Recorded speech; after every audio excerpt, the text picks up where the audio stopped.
Another first alert weather day because of more strong wind, but today we are looking at greater concern for fire danger. We have wind potential that could gust up to 100 miles per hour for some folks today. Along with that, very low relative humidity, even lower than Wednesday, and we're looking at record-breaking heat potential. This wind could also stick around for a little bit longer. We've been talking about particularly dangerous situations. It's a rare term used here in Colorado by the National Weather Service, and they've issued one, which just means things are really concerning for folks in this area here because of these strong winds, 80 to potentially 100 mile per hour, 105 mile per hour wind gusts. And then we have very low relative humidity, warmer than normal conditions, all means rapid fire spread is possible. So red flag warnings and then a particularly dangerous situation. Now, the Denver area is still under red flag warnings up into northern Colorado. We're going to continue to see some strong gusty winds today, not quite as strong, about 40, maybe even 50 miles per hour with those sustained winds 20 to 30. But look at that humidity, down to 8%, and that includes down into southern Colorado as well. This is our high wind warning. So this shows that Denver's not at that high wind warning threshold. Even the I-25 corridor, once you kind of jump just south of Fort Collins down toward the Castle Rock area, not under high wind warnings, but we are under those red flag warnings. It's the windy conditions that we're anticipating into the foothills and the Front Range Mountains. And again, sticking around for a little bit longer. This is this afternoon, around noon, 1 time frame, really starting to see those winds ramp up. As you do head out toward eastern Colorado, not quite as strong, but still on the very windy side for the bulk of us today, with that big concern up into the foothills in the high country.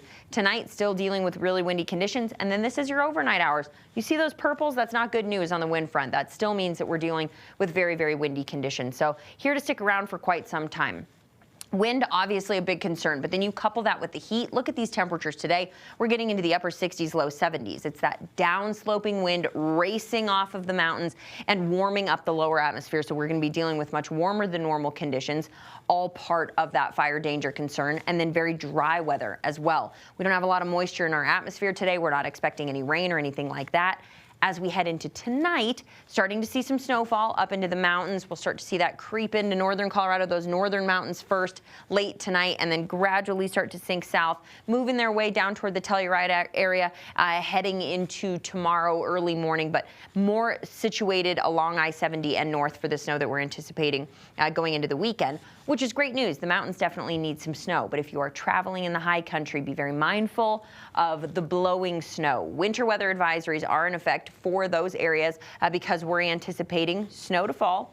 Not a ton, but still some. You couple that with those 60-mile-an-hour wind gusts, that's going to cause some travel concerns, some limited visibility, all something to watch if you're heading up to the high country this weekend.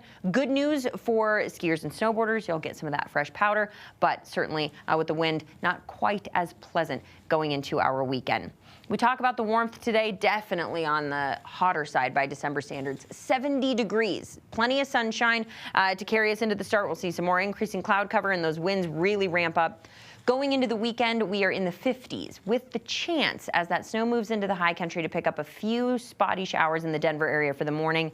Staying windy, but not as bad going into Saturday and Sunday, and then we are back in the 60s as we head into next week. 65 degrees on Christmas Day with not a lick of snow in sight. It will not be a white Christmas for us here. In fact, we are flirting with near record-breaking heat on Christmas Day.